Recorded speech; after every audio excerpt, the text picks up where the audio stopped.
Macungie, Pennsylvania, in the heart of the Pennsylvania Dutch country.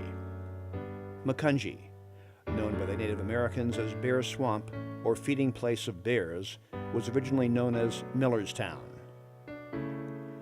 Bordered by the Swabia Creek and nestled at the base of the South Mountain, this land was originally inhabited by the Lenape Indians, a branch of the Delaware Indian tribe. Peter Miller carved a 105-acre tract of land for a farm when he purchased this land in the 1700s. It then passed to Jacob on Buskirk in 1784 and to John Singmaster in 1810.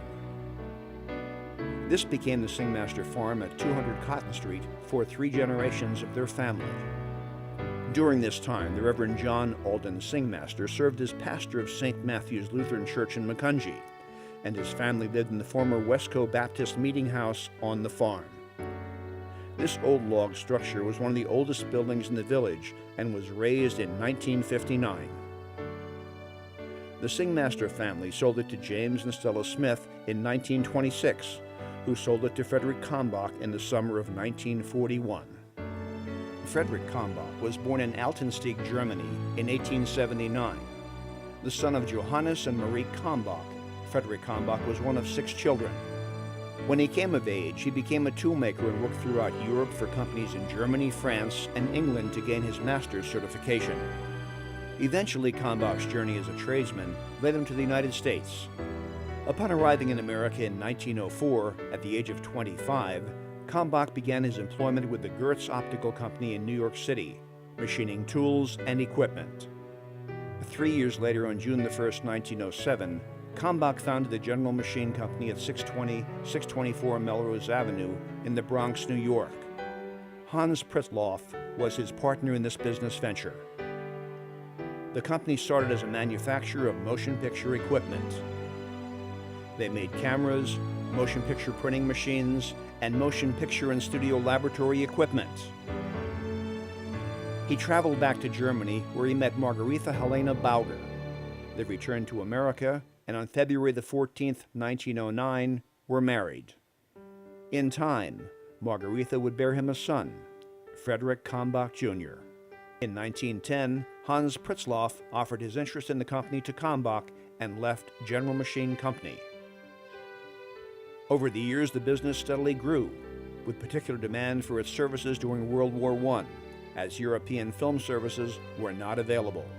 In 1923, the General Machine Company entered into a contract with Domestic Stoker Company for the manufacture of its automatic anthracite burner, known as the Electric Furnace Man. The Electric Furnace Man was an automated coal stoker. Coal was the most popular form of energy at this time, and this was a great convenience to Americans who would previously have to keep their coal-fired furnaces running with a bucket and a shovel. The automated coal stoker would grow to become one of the foundations of Kalmbach's manufacturing business. After acquiring the distribution rights to the product, his company merged with the original producers of Electric Furnace Man to become Electric Furnace Man Incorporated. With the increase in business, Kalmbach decided to build his own foundry and control the casting of parts needed for his manufacturing operation. His search led him to the town of Emmaus, where he set up his operations in a vacant silk mill. With his business established, Kalmbach needed a home close to his new foundry. He chose the Singmaster family farm at 200 Cotton Street. Mr. Kalmbach wrote about the encounter that led him to the purchase of the farm in his diary. While attending the picnic of the Ausfliegers at Singmaster's Grove in Macungie, Floyd Yobst introduced me to Mr. Smith, the present owner of the Grove, and offered for sale his farm buildings, consisting of an old stuccoed stone house, an over 200-year-old 8-room log house, bakehouse, a milk house, a piggery with concrete fenced run, a number of other outbuildings, and about 5 acres of land, all for the sum of $5,000. The location being ideal for the creation of a real beauty spot, a little stream, unobstructed view, and but 4 miles from my office, it appealed to me better than anything I had seen. Once he was settled in, Kalmbach began working on the property to reflect his love of nature. He kept bees on the property and had goats. He ordered many seedlings and planted them around the property, creating the forest of trees that stands there today. My father liked the old American chestnut trees. And Mr. Kalmbach was into trees. And somehow we came down to talk about trees and the chestnuts. He invited us down. Before it was popular, he was green. I mean, he believed in husbanding the land. He believed in nature and its value. Mr. Kalmbach was very much into learning. He loved to learn, and he learned a variety of different things throughout his life, and he was very much into other people learning. He loved to have people develop their minds and to grow. Mr. Kalmbach not only invested in the minds of his fellow human beings, but also in the lives of those who worked for him. Many of his former employees remember him fondly. He said one time, you know, try to figure out how things are made. Always keep your mind active. You know, if you see something, ask yourself, now how did they do that? And he said, that way, you know, you won't grow stale. What he was trying to impress was, think about what you're doing, because details make the masterpiece. He was always there, and if he's seen that you could not help yourself or do what should have been done, he'd help you along to do it. He'd always done that. And he'd done it in such a nice way that you didn't even know that he was the owner of the company even. He was more like us when he'd done something like that. The main thing is he was a nice man, always well-dressed, and a thrifty man, too. I remember at noontime, especially if the lights were on in the office, he would turn them off until our lunchtime was over. I know Mr. Kalmbach was a wonderful man. He was fair, honest. If you worked with him, he worked with you. No nonsense. Stern. Those are the things. Irmgard Lindroth was one of the first vice presidents of Mr. Kalmbach's company and knew him well. He was very quiet, very silent, but he was, like I say, he was a thinker. He could always converse or bring up anything. He just was knowledgeable by traveling through Europe, through Italy, through France, and then Britain, and then come here. He had a lot he could talk about, he could relay it to people, because people, our generation don't even know that you had to go to make your masters to become a master in your business, to open up your own business. Kalmbach lived on this property until his death on July 31st, 1953. In his will, he left his home and property to be developed as a public park for the physical, cultural, and educational advancement of the people of the community. Robert Young, retired judge of the Lehigh County Orphans Court, explains the formation of the Memorial Park. Let me start talking about Kalmbach with the governing document, which was his will. He did that in, I guess the will was dated May 13th of 1952.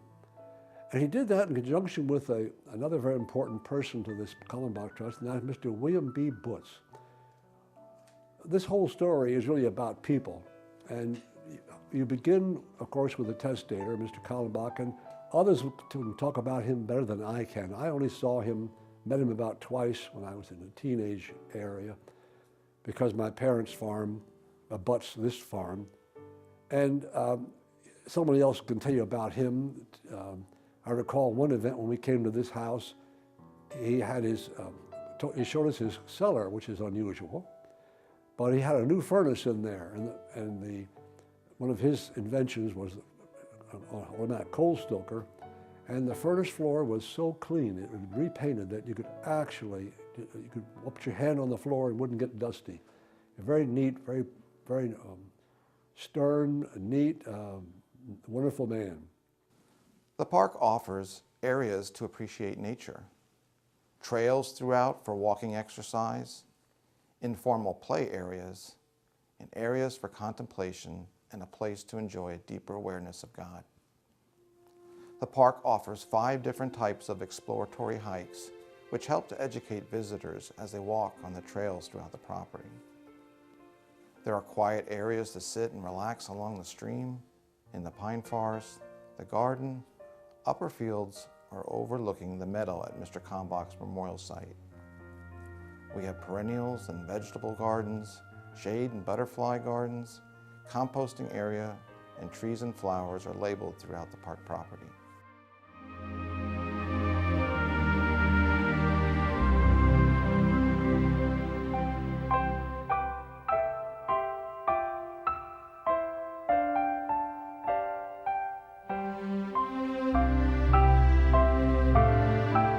He wanted this to be a social place where they could come anytime and read, and they could have their meetings here.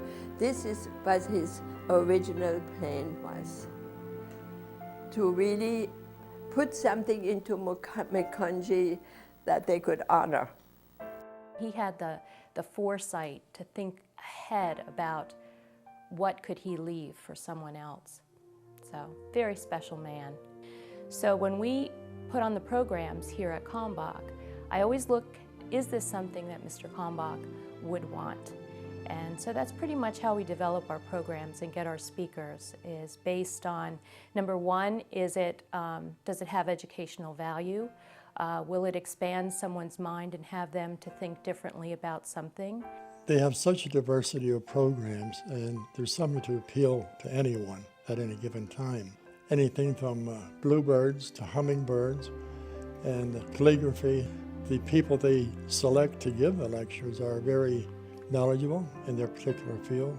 Well, I think this is the best hidden gem in Macungie. I wish that if it were possible, that every community in the country could have a Kalmbach Park.